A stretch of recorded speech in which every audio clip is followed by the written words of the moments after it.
welcome you guys. We're gonna do a little bit shorter class tonight, just because life is crazy and I've have these insomnia waves, and last night was one of those. So I want to try to get some extra sleep tonight. So I'm gonna start in a, it's sort of like, it's called mountain stream pose in the restorative world, and it sort of winds up being like a fish pose. So I'm gonna put a blanket crossways underneath my upper back, kind of where my shoulder blades live. And then I'm gonna put a pillow under my legs. And like I have a longer pillow so it'll fit both legs. And if I didn't have that, I would do 2 throw pillows, one under each leg. So that your knees are kind of like, like your body is like flowing over the rocks, like water, like up and over the pillow, up and over the blanket. That's the notion. So here's my preference. I have folded this blanket in half twice, and then in half again the opposite direction. So I took the blanket, folded the fringes together, then folded it one more time, and then took that long edge and folded it over. However you want to get to this. This gives you a nice kind of quarter size, 1/8 of a size blanket. And then I fold it in thirds, and that gives me a little bit flatter profile. I find this more comfortable under the shoulder blades, but if you want a bigger lift, I have a short torso. So if you're taller in the torso, then what you may want to do, and if you have a fluffier blanket, it'll automatically give you a bigger lift, but if you roll the blanket, then it's going to push you a little higher up into the air. So organize your blanket your best way. You can even do, if it's like even still too thick, you can just leave 1/2 unrolled and just roll up 1/3, and that will also work. So essentially what's going to happen is right at the bottom of my breastbone, if I were to draw a line straight down, it would intersect this blanket. That's about where I'm going to put it. Okay. So there's the bottom of my breastbone. Here's the blanket. Yep. And then I'm going to just make sure that my head pretty easily touches the ground. I might have to go just slightly higher to get my shoulders enough on the ground that my head touches easily. Again, short neck problems. If you have a longer neck, you'll find your head touches the ground much sooner than mine probably. And then I like to do like a kind of cactus shape with my arms, where my elbows are slightly higher than shoulder height, and the arms kind of curve in towards my head. You could do more of a goalpost shape, where the elbows are held about shoulder height, and the hands are a little wider apart. Like whatever, you can bring your arms all the way over your head. You can leave your arms down lower, just, out to the side like a wing, like a T, whatever feels better to you. I'm trying to emphasize this little lift right here in my chest, and I'm using this as an opportunity to kind of use my breath to push the bottom of my rib cage up as I inhale. So there's a really kind of big flare experience at the very top of the inhale. And then because of the way I'm being kind of pulled by the legs, there's almost sort of a hollowing sensation through the deep belly, which is unusual. This is a little bit unique version of these different things I do to create breath awareness and breath space. And then if you hate this, it's just the worst pose you've ever done, you can just stop doing it and lie down on your back and breathe, and it'll be all right.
Now you can hold this pose for sort of any length of time.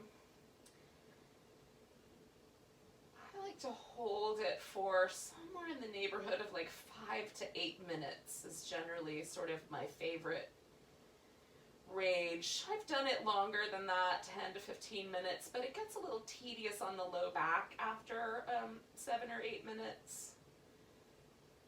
And I like to hold it at least 5 so that I've had some really good opportunity to get some sort of, like really kind of space or loosening in these really kind of deep. The muscles in between the ribs are very connective tissue covered, right? There's a lot of tendon holding that. It's not a very big space in between each of our ribs, and there's muscle there, but there's also a lot of the connective tissue that holds. So there's an inner layer of muscle and an outer layer of muscle, and each of those layers have tendons, and then there's more sort of ligamental connections around the spine where the ribs and the spine meet, and these cartilaginous connections around the breastbone. So that just is really recalcitrant is the word I'm trying to find. I don't know why I'm trying to find a big old SAT word like that, but in any case, it's resistant to change. How's that? I like to sometimes shake up my vocabulary. It doesn't help if I trip over the pronunciation, though. In any case, I'm going to take about like 5 more breaths or so here, and then you can come out a little earlier if you're done. You know, when that little plastic timer on your pose pops, it's time to take it out of the oven.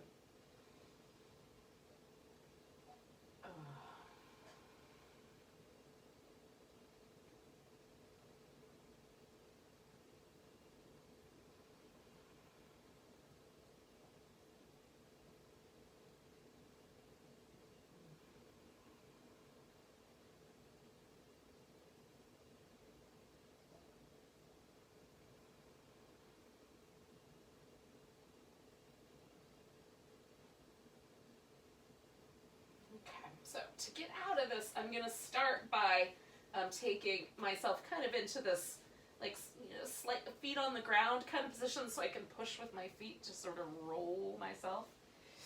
And then I'm going to prop up on one elbow and slide that blanket out. And then before I go all the way back to the ground, I'll just move the pillow.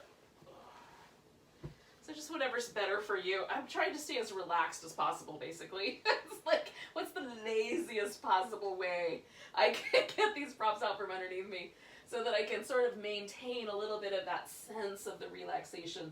It's just nice. It feels good, especially if it's been a crappy week or difficult. This morning, or this afternoon, I was on a meditation call with a bunch of people from a company here in Richmond. And one of the people, their kids were just wailing in the background, just screaming at each other. Apparently, 5-year-old twins taking online kindergarten can sometimes devolve into pure chaos. So just a word to the wise. If you have 5-year-old twins in your house, maybe don't give them things they could fight over during school hours. But in any case, here, or while you're on a meditation. Here we are. So I'm doing this little like windshield wiper thing, and my arms are in the air so I can kind of rock on that area between my shoulder blades. I'm just giving myself some love. And sometimes for me that's a pretty deep back bend, so I like that, like noticing when the feeling of my low back sort of settling and getting a little more back to normal happens. I can still sort of feel the change in my ribs, and almost like I want to go into a cobra. So that's interesting. When you're ready, and I'm going to do like 2 more breaths and then I'm going to do this, but we're going to stretch ourselves out and come into banana pose. So if this is a new pose to you, stretch out nice and long, and then we're just going to curve ourselves into sort of a banana shape. Now, you can take the leg on the outside. So my left side is longer in the curve. The right side is shorter in the curve, okay? So what I want to avoid is cramping or pinching or anything like that at the hip or in between my ribs. So I want the inside curve to be not too tight. The outside curve, if I want it to get a little more interesting, you can take your outside leg, cross it over the inside leg at the ankle, and then as you let that hip fall closer to the ground, there often is a little bit more tug on the side of the waist and the side of the hip where the IT band lives. So that sounds interesting. You can do that. Often what I like to do is grab my wrist of my outer stretchy side with the hand of the inner stretchy side. But tonight I'm going back to my cactus position and relaxing a bit more through the shoulders, kind of finding the angle that my head just continues the curve. And then coming back to that deep breath. So the longer side has a different sensation with the breath than the shorter side. And both my shoulder blades still touch the ground. Both my hips still touch the ground. So I'm not rolled onto my side at all. If that helps you kind of figure it out.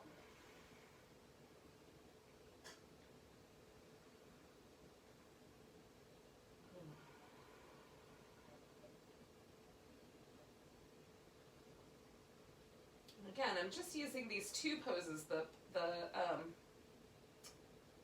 mountain stream and then this banana pose to try to kind of create a little bit more space around my ribs, make my ribs move a little bit more. I'm going to do a pranayama practice in a minute when we're done with this side and the other side, and then I'm hoping that these poses will give me a little bit more space to kind of get that breath.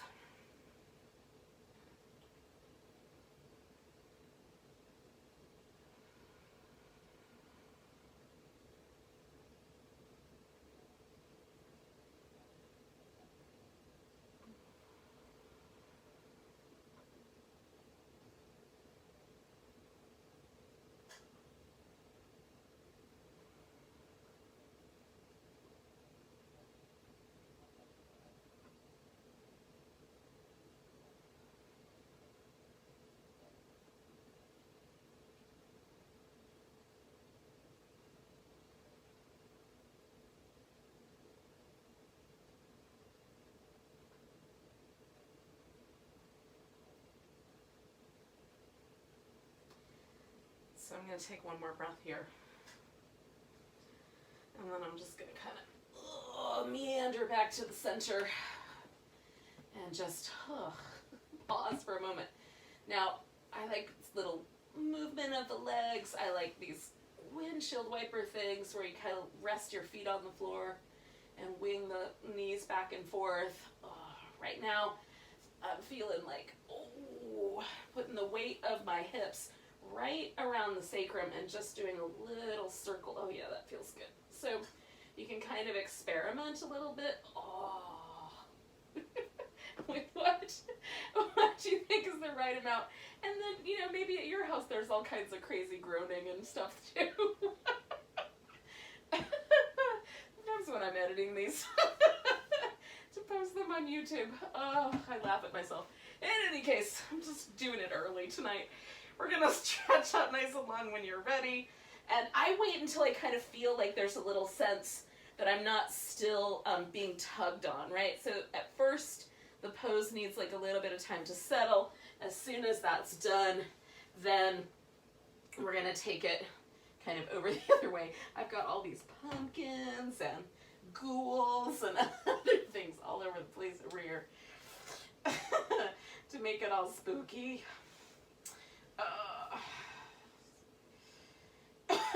Sometimes I need room for an elbow. So in any case, we're settled into this. Once you get settled into this pose, then just, again, start really focusing on the breath. And again, you might notice that now the other side is the side that is a little bit spicier, a little different with the breath. You might find that like one side of your body needs a little different attention.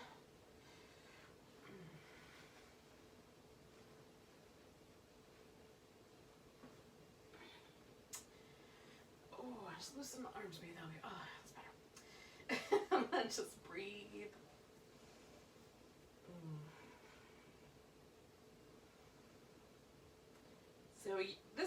always is a lot more resistant, right? So as the deep breath comes in, the other side's got lots of room. Lung can expand, diaphragm gets out of the way, but on this side, because the lung's under a little bit of pressure, because I'm stretching, you can feel the resistance as you kind of hit. If there's a little earlier point where the lung feels like it's full.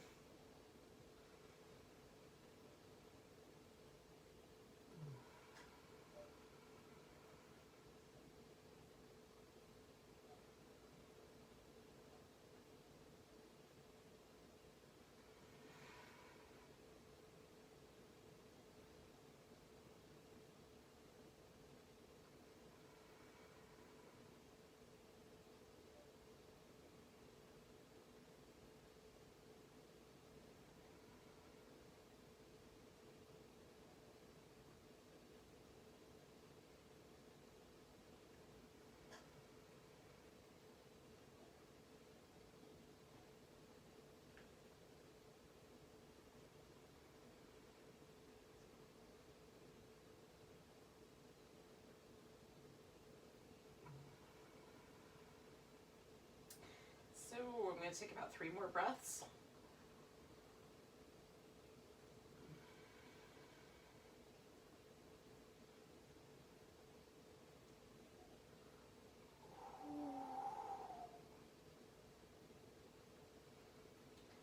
And then we're just going to wander back to the center. Oh. And see where that lands us. Oh. Okay, so eventually what's going to happen is we're going to come up to a seated position. So I'm going to do these little windshield wipers. I'm going to kind of give myself just a little bit more of that kind of knees in, back massagey kind of thing. And then, oh yeah, like that. And then I'm going to come to a seated position. So when you're ready, join me. If you want a little extra of something else, or you want to do like some kneeling cat-cows or something like that, you could do those instead. Some of us are going to feel a lot better sitting on the floor cross-legged if we sit up on the edge of a blanket. So you can put a little blanket under your hips or under your knees. Or if you don't like to sit cross-legged, you could kneel between your feet, sit down that way. So just any way that sort of gets your spine to sit up nice and tall. So we want as much access to the breath as possible. When you use a blanket, you want to sit right on the edge of it. So rather than sitting in the center of the blanket, I just put it behind me and kind of get on it just enough to feel just the bottoms of the sit bones lifted. And it just lets the pelvis kind of adjust a little more easily, and my spine feels a lot less pulled on, right? There's not as much abdominal muscle trying to hold it steady. So we're going to do a breath practice that's called Nadi Shodhana. And it's alternate nostril breathing is kind of a way to translate that. So the way that I'm going to do this is I'm going to take my peace sign fingers and curl them in, and then I've got one thumb on one nostril and then my ring finger on the other nostril. So I'm right-handed, so my thumb is on my right nostril, my ring finger is on my left nostril. If you're left-handed, it'll be the opposite. Just use your dominant hand. Now, before we go very far, check and see if you can breathe through both nostrils. Okay, I can. My left nostril's a little bit less full than my right. Got more breath in the right. So when I cover my right nostril to breathe through my left, I'm going to be gentle with that, so that if I need a little extra air, it can come through the right nostril. I'm just going to pay all of my attention is going to be on noticing the sensation in the left. Okay. Now you can do this without manipulating at all. You can just notice the left nostril when you're inhaling. Notice the right nostril when you exhale. Notice the right nostril, notice the left. We're going to alternate back and forth, okay? So nice big breath. Let go within. Okay, so now we're going to inhale through the left nostril. Switch over to the right one and exhale. Inhale through the right. Switch over and exhale. Inhale left. Switch to exhale. Inhale right. switch to exhale. And that's the pattern. Now I'm going to keep going with the pattern for this 6 or 7 more rounds. I'm trying to pull by letting my rib cage expand and my navel when I'm doing the inhales, so that the breath is really coming from deep. It feels like it's being generated from my ribs and my navel rather than from the nostrils.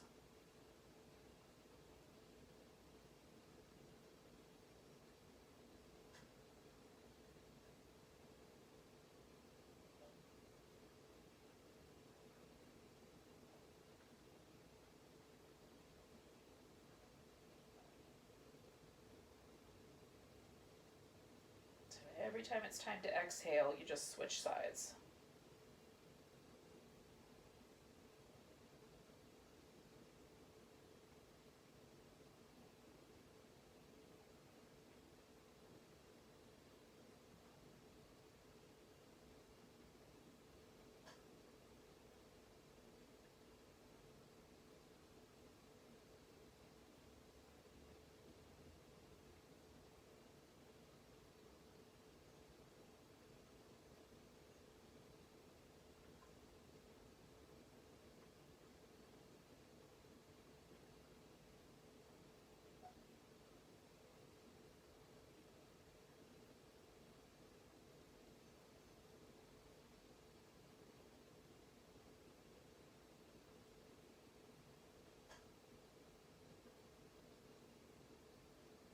I'm going to finish the round that I'm on, and when I go back to inhaling through my left nostril, I'm going to do one more round.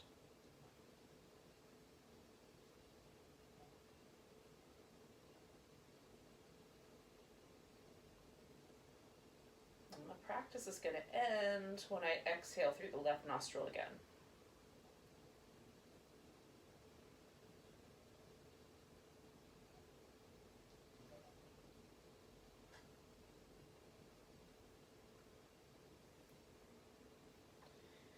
Just for a moment, just be wherever the breath practice brought you. So this breath practice is thought to be a balancing practice. And especially as we're in this time of year where over the next few days, the amount of daylight and the amount of nighttime are almost even, right? Up till Tuesday when it's completely balanced. So finding this kind of space of this notion of creating a balance between the amount of light and the amount of dark, a balance between left and right, between lunar and solar, like whatever you want, whatever you need to balance. The amount of time you spend thinking about the past versus the future versus in the middle. So just noticing all those things. Maybe we're trying to juggle a lot, or we're trying to balance all this kind of changing schedule with schooling and everything, and so balance has become tricky, and we're feeling out of balance right now. So we're just allowing the breath practice to kind of be a guide, if you will, back towards that. So from here, I'm gonna do some downward dog. Again, it's a journey to downward dog. So if you want to do some little cat cows or some whatever, you can do those things, and then I'll meet you guys in a standing position at the top of the mat in about, I don't know, somewhere between 6 and 10 breaths. And is when we get there. Oh.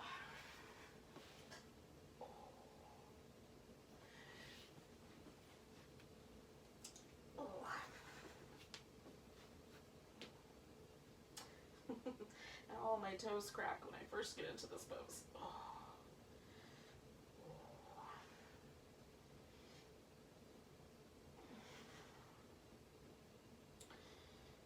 So often, like, if you find a pose like downward dog, we have a pretty good relationship. We've been working together for a few years now. So I like to play with it a little, kind of see where it takes me with the legs a little wider, the legs a little closer together.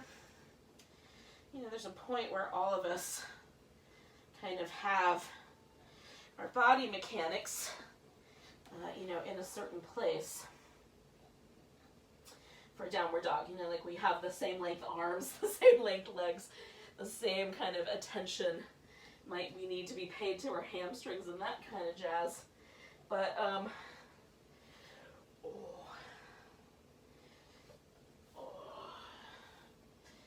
but still, like, it's become a pose that sort of feels friendly. So if you're relatively new to yoga, sometimes downward dog is not that friendly. I mean, like all dogs, you need to make friends, feed them treats and stuff, win their affection. And downward dog may take a little while to kind of, for you to win, you know, or for it to win your affection, as the case may be. But it's kind of a neat pose. And mountain pose is another pose like that, and you know, some other ones, where if you do them every day, they're sort of a cool barometer to kind of feel where you are, so that you can feel the little changes, little differences, little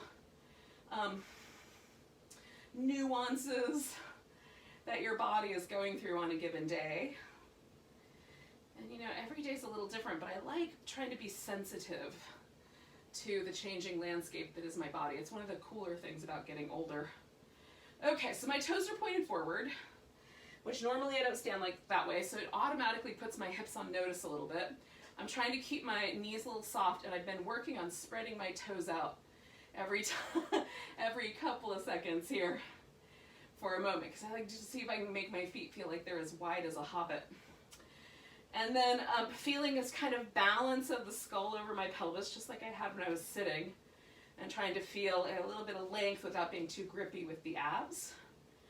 And shoulders relaxed rather than forced backwards. Just kind of finding my mountain pose. Again, however you do your mountain pose, just come back to it every day.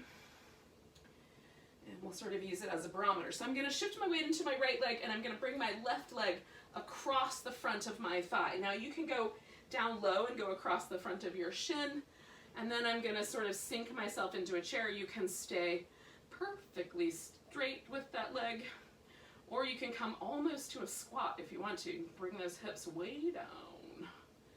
So again, it's just what are the dynamics of your body and what's feeling good tonight.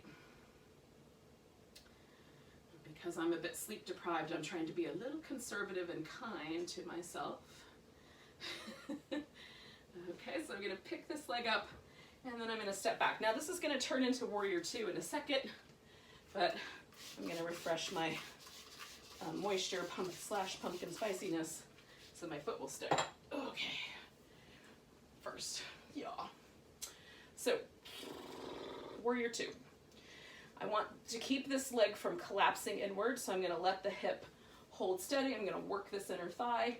I'm going to press this leg into the ground and lift a little bit through this inner thigh, and then it's almost like I'm trying to tear this mat in half between my feet. So that gives me this little sense of stability, right? So I'm going to come on back and come over, and I'm just testing out the waters, like how far back does it feel good to go? What angle feels interesting? And then I'm leaving my legs alone. This is one of my favorite little things, this little back and forth transition. Besides the fact that it challenges my balance. Okay, so now I'm going to spin my feet around, because my favorite pose is wide angle forward bend. I will turn this into a triangle in a minute, but first, I'm going over. Now, if you want to go directly to triangle, because this is not your jam, you can do that. Oh. Basically what happens on Thursday nights is I just practice, and I just tell you what I'm thinking I'm going to do. Oh. This is how I practice yoga a lot, is sometimes I move and move and move and sort of feel out my poses, trying to notice the nuances, how things are feeling tonight in my body. Is some part heavier? Is some part lighter? And does something feel really inviting? And then if I find an inviting space, then I might settle there. If I don't, it might just stay wiggly.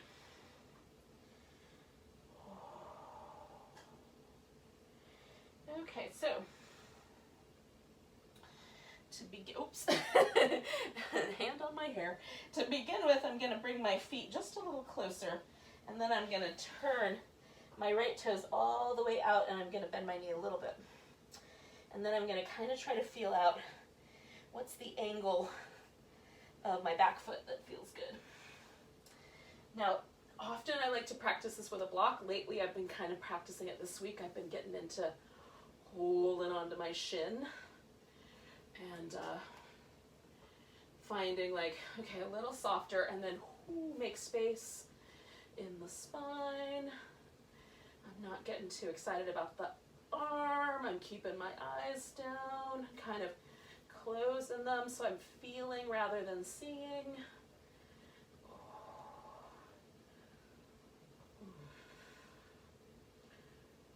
All right, so I'm going to do one more breath. And then you could, like if you're a person who loves a vinyasa sequence, you could step back to down dog, go to plank, lower down, do an up dog or a cobra, come on back to down dog, jump up to the top of the mat. Or if you're like me, and you're like, nah, just come on up here. And then we'll all join up together eventually.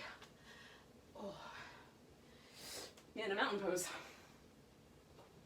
And again, this is my favorite thing. It's like, we've done one side, but we haven't done the other one yet. And is there a difference? And oh boy.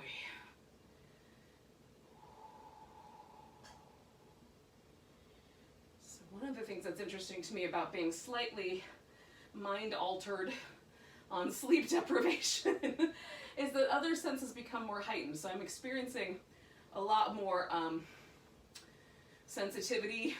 It feels like my right rib cage is about twice as big as my left rib cage right now. It's not. If I open my eyes and like measure, it's not, but it feels that way. It's really cool. So, you know, might be the reason to practice even though I'm not feeling like I've gotten enough rest.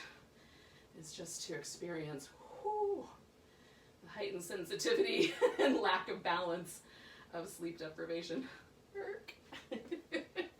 So I'm doing the other side of my, whatever we're calling this. What are we calling this? Chair pigeon. Some people call it temple dancer, which right now it feels like I'm dancing. And then I'm going to step myself into warrior two. And again, kind of feel it out. So it doesn't feel like there's any binding in the pelvis at all. The legs feel like they're good and strong. Work with angles that your body says yes to.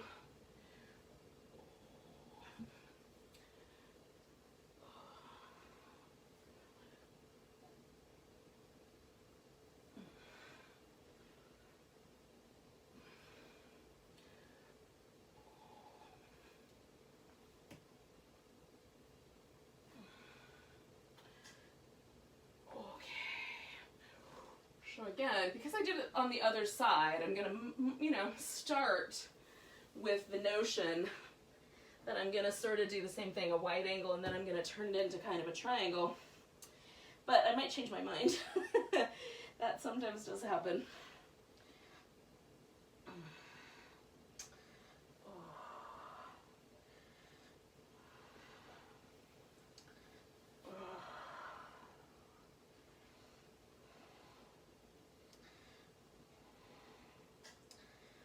Liking the space right between a squat and a wide angle forward bend. That's an interesting place to land.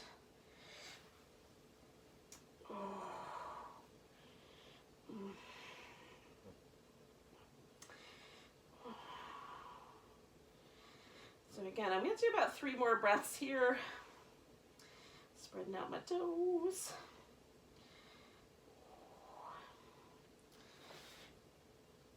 So one of the things that's interesting to me physically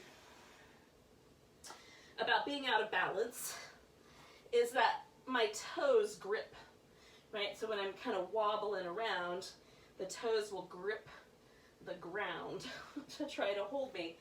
So that's little telltale sign that my weight on my feet is imbalanced is the toes gripping, right? And I also notice that, like if I were doing adjustments on yogi in a class, I would keep a track of whether I'm pulling them off balance by looking at the toes. But there are, and this is a metaphor, are there telltale signs in your mind or your body when you're emotionally feeling out of balance or mentally feeling out of balance, right? Feeling a little bit off or just a little wobbly in life? And can we look for those little signposts to kind of help guide ourselves? Or just be present for the fact that we're out of balance. I mean, you don't have to change everything in your life. Okay, so once again, I'm gonna step back into down dog. Oh. And I'm just gonna hang with dog, but if you wanna throw in a vinyasa, you can do that.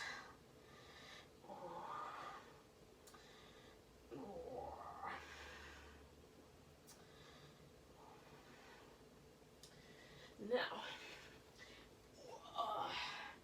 I'm going to do a lunging pose here low. Try and decide which side to start with. I think I'm going to do left leg forward first.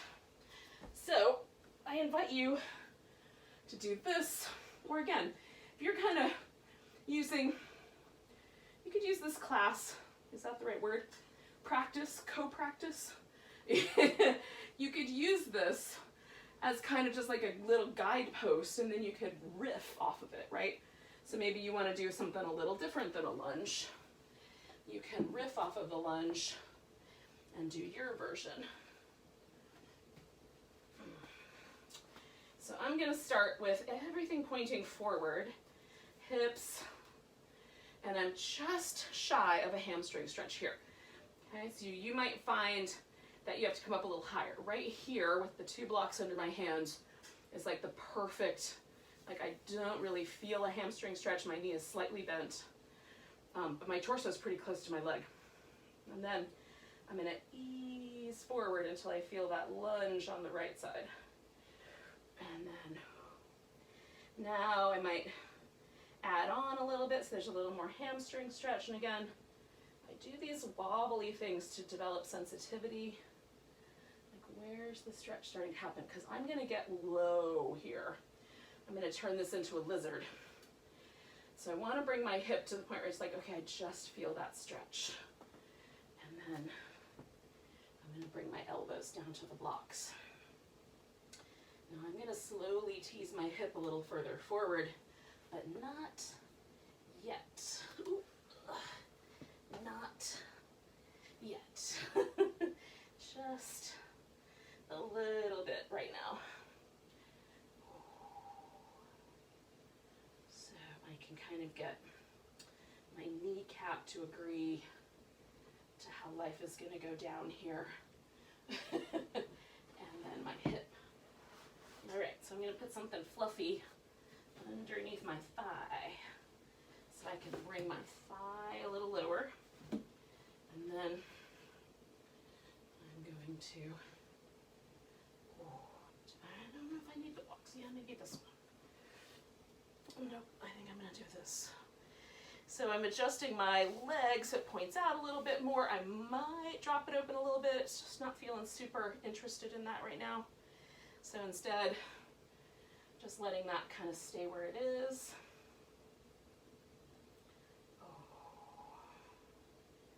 I'm using this pillow just to keep myself from going all the way to the ground because I can. It's not necessarily good for me. But it does give me a chance to sort of press against the elbow, lift a little bit through the core and the top of my hip.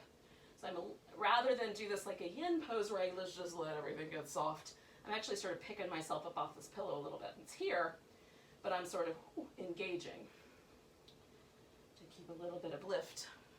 So it's just a different approach to a similar pose. What might be nice though is a headrest. Put down my brain. So 1, maybe 2 more breaths. Now I'm going to do a gate pose. And you can do this as a Janu Shirsasana instead. So first I'm going to come to here, which is just halfway, and I'm going to try to figure out like how far over do I want the knee. So I'm turning my knee a little bit out to the right here, this right knee. And then I'm going to sit it down onto the floor. Now, if your foot stays in tighter, you might like your knee a little bit more forward than out to the side.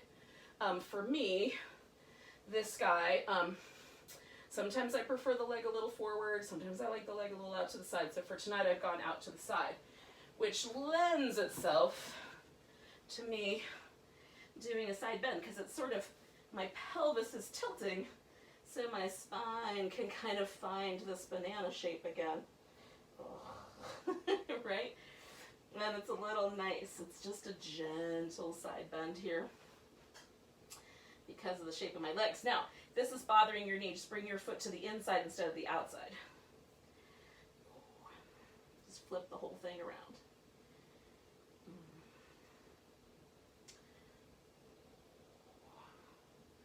And then I'm going to slowly organize this a little bit more into a quadricep stretch by kind of arching myself back here. So you can do that too, or do your thing. Just drawing that foot or that knee a little closer to the center as I try to get more here and a little less on the side.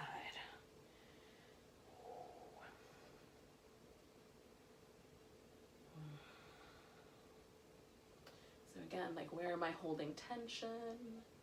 Where is the stress? Is it in my face? Am I getting all like, oh, ow, ow? Or does it feel nice? So, to get out of this, I'm going to glue my thighs really close together, pull this right thigh right onto the left, and then kind of roll to the side to come out so that I can get out of there without a lot of pressure on my knee. Now, you could also do other things. You can go back toward the lunge, that sort of jazz. And then for me, this is always the point. It's like, I've done a yoga pose, how does it feel, right? So standing in mountain pose, or sitting here, or doing down dog, or any of the other poses, right? Child's pose, whatever they may be, that are like your little touchstones. Oh gosh, that feels nice.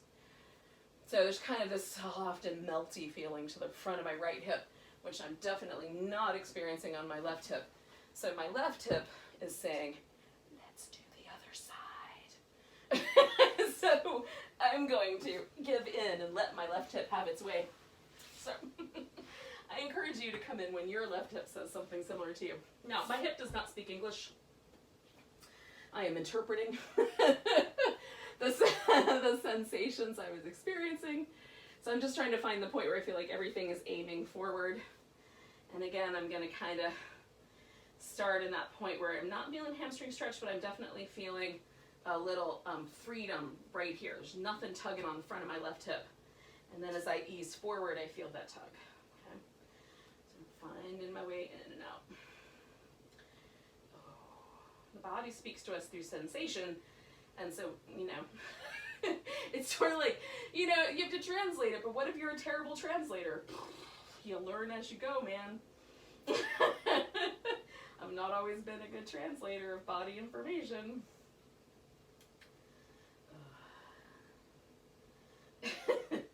All right, so now I'm going to kind of gently start to sort of meander my way into this a little bit lower shape. All right, I'm going to start with my elbows on some blocks, my hip a little more forward, kind of allowing things to gently twist around or move as I need. Finding the balance on the block. This side's a little bit more forgiving for me, so it lets me in sometimes a little earlier.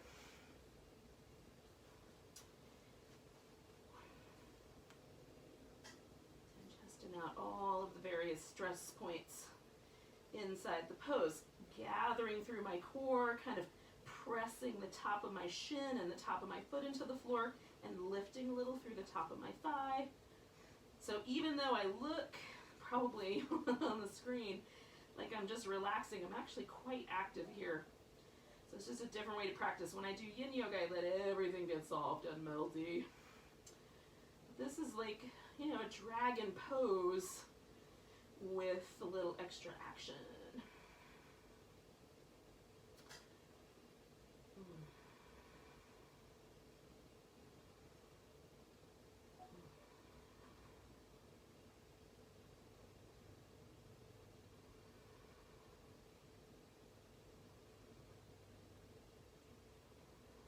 I'm going to do 2 more breaths.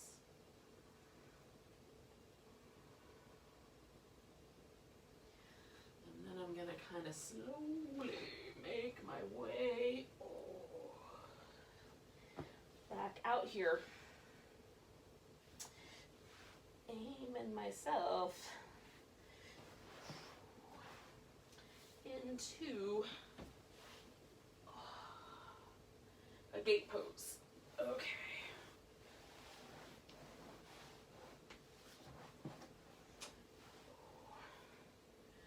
So theoretically, we look like the latch that holds the gate closed when we make this shape with our bodies. And the question you have to ask yourself when you hear that is, what's on the inside of the gate and what's on the outside of the gate? Are we keeping stuff in or are we keeping stuff out? Why does the gate have to be locked at all? Why is there even a gate, right? Maybe that does not happen to you. Maybe you take this at face value. But instead, that's what I'm doing when I'm in my yoga pose. The teacher says it's a gate pose. I'm like, we're making up stories and stuff. Oh, goodness.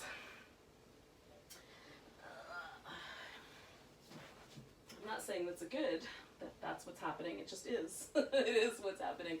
So again, I'm just kind of coming around a little bit. My hips are leaning a little more up. So I'm kind of trying to match the angle of my hip and my knee. So I can just feel that, delicious little stretch across the front of the thigh where everything is tight.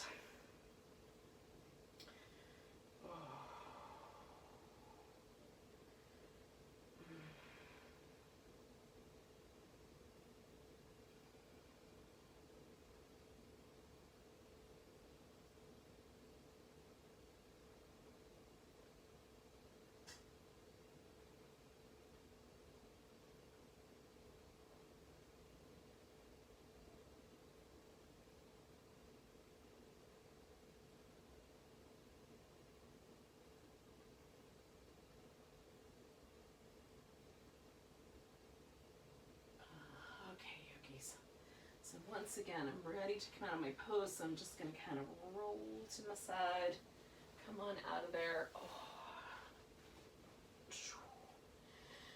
Give everything a little shimmy. Now, I feel the need for some sort of an inverted posture.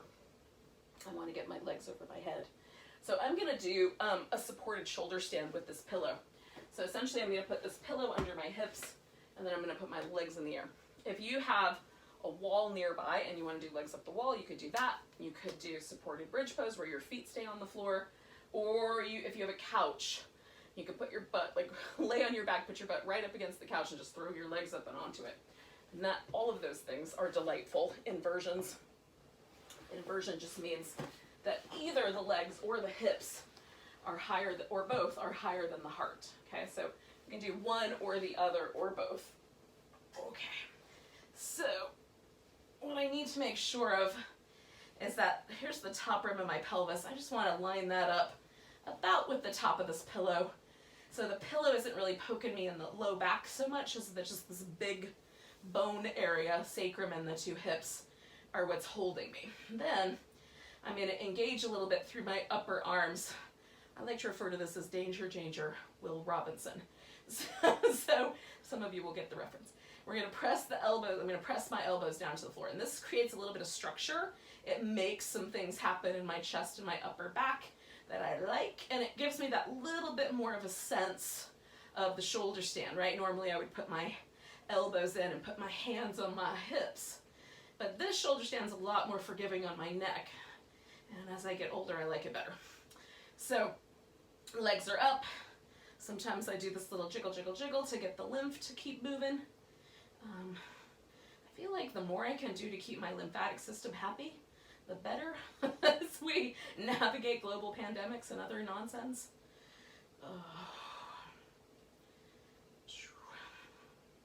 The utter nonsense that comes from people who may or may not totally be on board with how to navigate that, whatever it may be.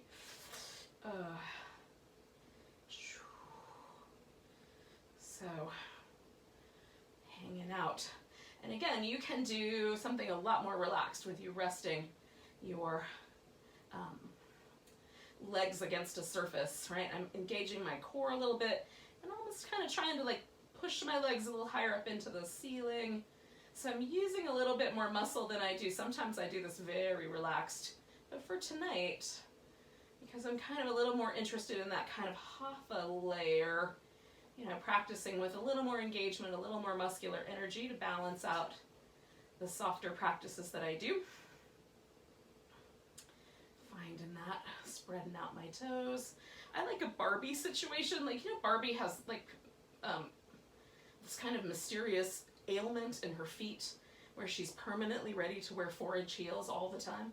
So it feels really cool to kind of pull the toes back, spread them out wide, and push up through the balls of your toe, like the big ball mound of your big toe. There's this kind of zippering or like lifting through the whole inner thigh, up through the pelvic floor, and all the way up to the point where the hips meet the spine that I think is really interesting. So if you want to try that, see if you feel that, or if I'm just making stuff up. That's also possible. So I'm going to hang out here for like, 3 more breaths. And then I'm going to come down and relax. Now, I'm going to bend at the knees and 1 foot at a time finds the floor. I'm going to lift my hips up in a second and take this pillow out from under me.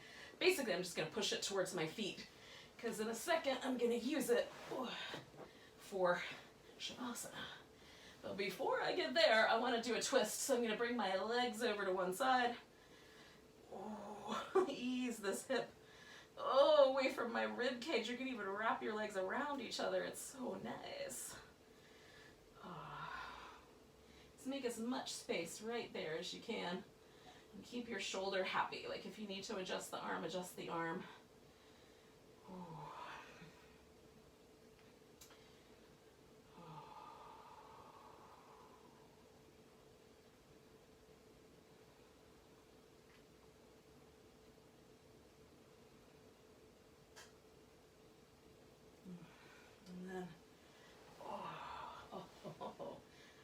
Well, hey there, son.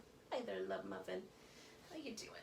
So finding my way onto the other side.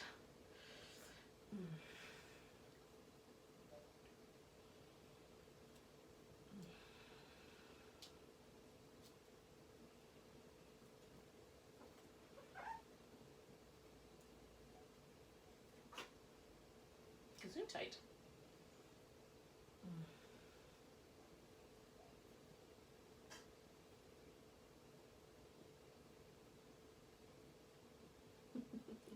I'm coming back to the center and setting myself up for a final relaxation shape here.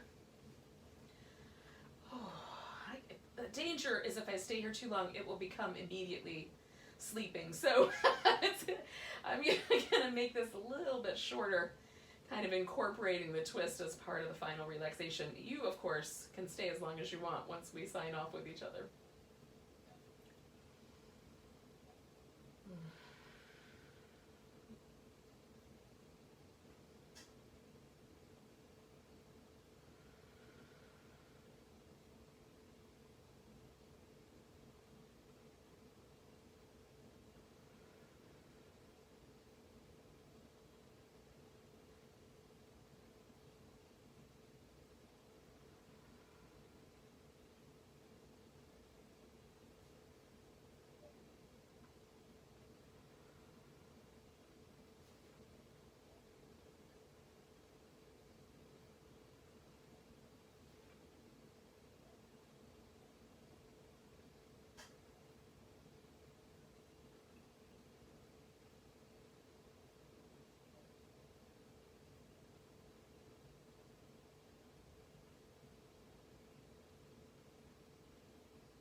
necessarily going anywhere yet.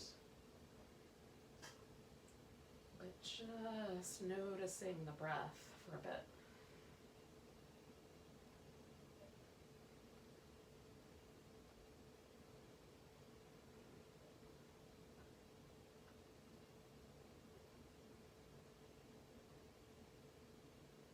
Noticing your just kind of the outcome of your practice tonight. Do you feel a little bit more relaxed, a little bit more clear mentally, or not, as the case may be, but hopefully so.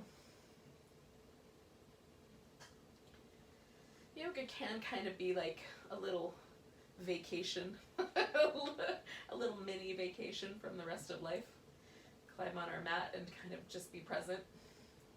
So take a nice big breath, maybe add a stretch to that. When you're ready, you can bring yourself up into a curled up ball shape and give yourself a little hug and a back massage.